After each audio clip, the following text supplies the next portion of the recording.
A esta hora de la mañana queremos darle la bienvenida a la doctora Livia Rivas, presidenta del Instituto Legislativo. Gracias por estar con nosotros. Semana que pudiera ser decisiva dentro de la Asamblea Nacional, posiciones que van cambiando. Escuchábamos al primer vicepresidente de la Asamblea ahora decir que la vía para poder solucionar ese entrampamiento en el que se encuentran es quizás dar paso a la conformación de esa comisión que evalúe la gestión de Guadalupe Llori. ¿Usted cómo ve el panorama del legislativo, doctora?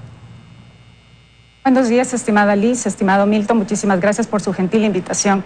Miren, algo que tal vez la ciudadanía le causa extrañez es el hecho de querer conformar una comisión de evaluación, que ya en otros espacios he permitido señalar que de conformidad con el artículo 18 de la Ley Orgánica de la Función Legislativa, pues esto no está contemplado de hacer una evaluación.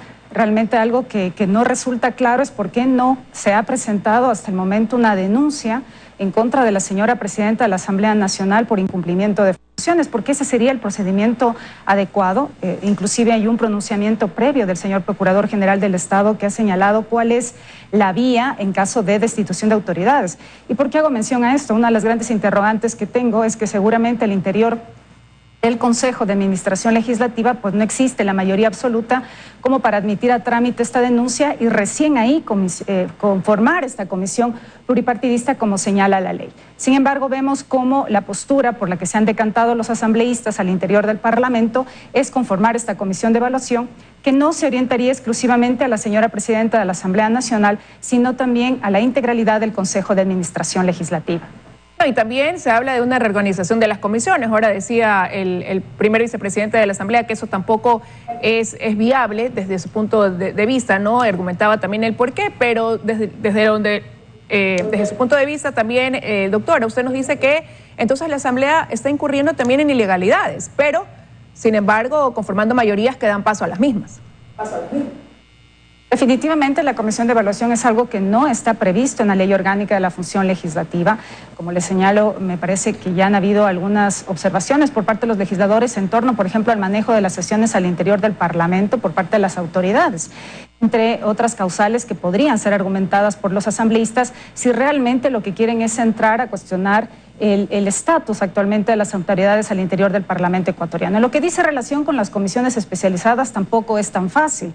La Ley Orgánica de la Función Legislativa, si bien prevé que se puede remover a las autoridades de las comisiones especializadas, se requiere una mayoría calificada al interior de las comisiones, se requiere que esta decisión sea ratificada por el Pleno, previo informe de una comisión ad hoc. Entonces, esto tampoco es fácil. Las reformas de la Ley Orgánica de la Función Legislativa justamente establecieron una serie de mecanismos para garantizar la estabilidad de las máximas autoridades, tanto a nivel del Consejo de Administración Legislativa como de las comisiones especializadas. A ver, doctora, sabemos que lo que quiere este grupo es sacar a Llori de la presidencia. La evaluación es solamente un membrete.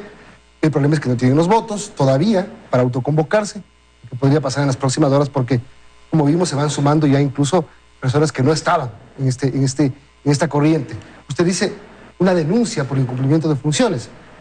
Y dice usted que a lo mejor no tiene la mayoría en el CAL para poder dar trámite a esta denuncia. Pero vamos viendo qué tiene en el CAL. Tiene UNES, Izquierda Democrática, Pachacutic, de los que están en contra además, ¿no? Es decir, Virgilio Saquicela, que también, digamos, ya no la defiende tanto. Es decir, sí habría los votos en el CAL para tramitar una denuncia. ¿Por qué no lo hacen? Yo creería que no tienen los votos, porque solo requieren 4 votos para poder calificar la denuncia. Si es que se enfoca exclusivamente en la señora presidenta de la Asamblea Nacional, y ojo que me refiero exclusivamente a cuál es el procedimiento que establece la Ley Orgánica de la Función Legislativa, pues lo que corresponde es presentar, señalando cuáles son a juicio de los asambleístas estos incumplimientos, presentarlos al Consejo de Administración Legislativa. Se entenderá que la señora presidenta debería abstenerse de participar en la sesión, y si no lo hace de participar en la sesión, de votar en el momento que se conociera este punto, y obviamente entre quienes asistirían a la sesión pues deberían llegar o no a dar los votos para conformar esta mayoría absoluta. Y recién ahí debería conformarse esta comisión pluripartidista. Entonces, en este caso en particular, lo que pretenden es una comisión de evaluación. Luego de eso, ¿qué va a pasar? Vamos a suponer que ahora aprueban la comisión de evaluación. Claro. Y entonces, ¿quién va a ser el asambleísta o la asambleísta que va a llevar adelante una especie de proceso de investigación de las actuaciones de los legisladores? ¿Cuánto va a durar? ¿Cómo destrabamos esto, doctora? A ver, porque lo que pasa aquí es que cuando quieren intentar cambiar el orden del día, la presidenta suspende la sesión. Entonces bloquea el proceso en su contra, pero a la vez bloquea, por ejemplo, en este momento, ley de uso progresivo de la fuerza, que el país tanto requiere. ¿Cómo destrabamos? ¿Con la autoconvocatoria? Me parece que es cuestión de tiempo. Si es que hasta el momento no han reunido el número de firmas que se requiere para poder solicitar esta autoconvocatoria ante el Pleno de la Asamblea Nacional, todavía les hace falta la voluntad de los asambleístas para consignar sus firmas en este pedido. Entenderé que el día de mañana intentarán nuevamente plantear una moción de cambio del orden del día para tratar este tema. Creo que la señora presidenta debe permitir definitivamente que por lo menos se abra el debate en torno a esto y determinar si al interior de la función legislativa efectivamente existen los votos para dar paso a la conformación de esta comisión de evaluación y ver qué asambleístas, quiénes la van a integrar. Y definitivamente si se va o no a observar este procedimiento establecido en la Ley Orgánica de la Función Legislativa, que establece una práctica de pruebas, unas garantías del debido proceso y finalmente la adopción de una decisión por parte del Pleno. Si se llega a conformar la comisión pluripartidista, no deberían saltarse las demás fases del proceso.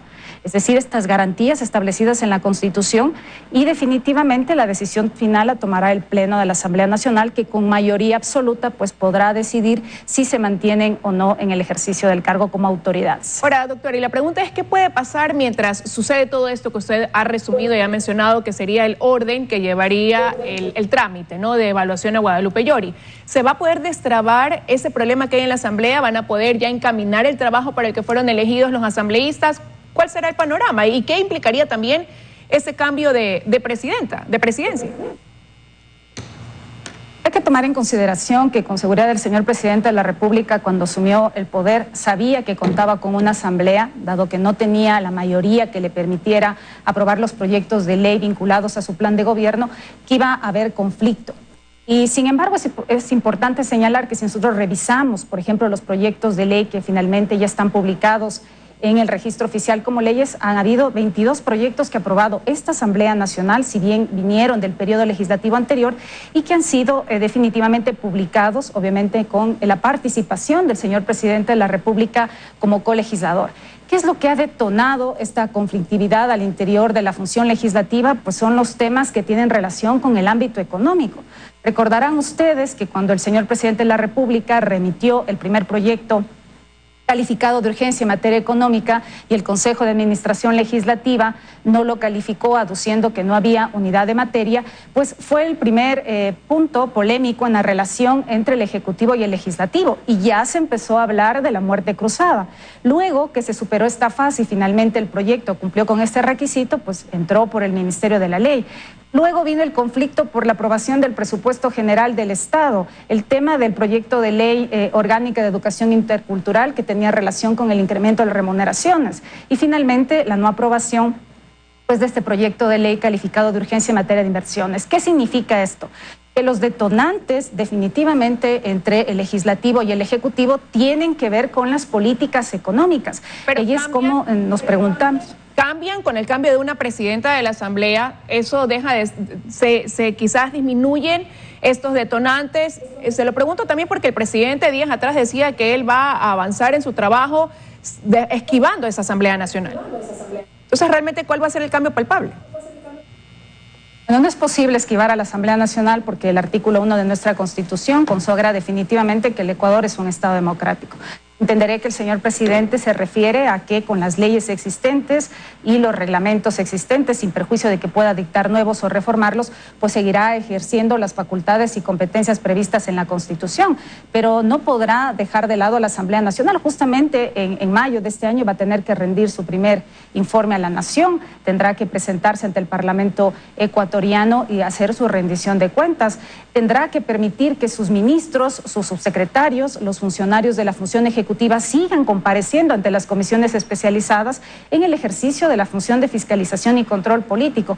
Y no se diga también cuando el señor presidente quiera remitir los proyectos de ley que ya ha anunciado en su momento en ámbito laboral y de seguridad social, va a tener que hacerlo a través de ley.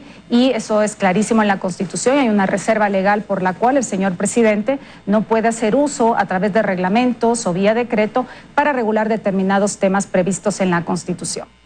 Livia, que la Asamblea Nacional tenga esta pugna de bloques, pugna interna, que el nuevo ministro del Gobierno haya dicho que va a dialogar, que va a buscar el diálogo y que haya sido bien recibida además su designación, la de Francisco Jiménez, no nos haga olvidar lo que están buscando algunos bloques políticos que lo han dicho públicamente, como UNES, por ejemplo, que es quitar todos los juicios políticos que están en cola para llegar del Consejo de Participación Ciudadana.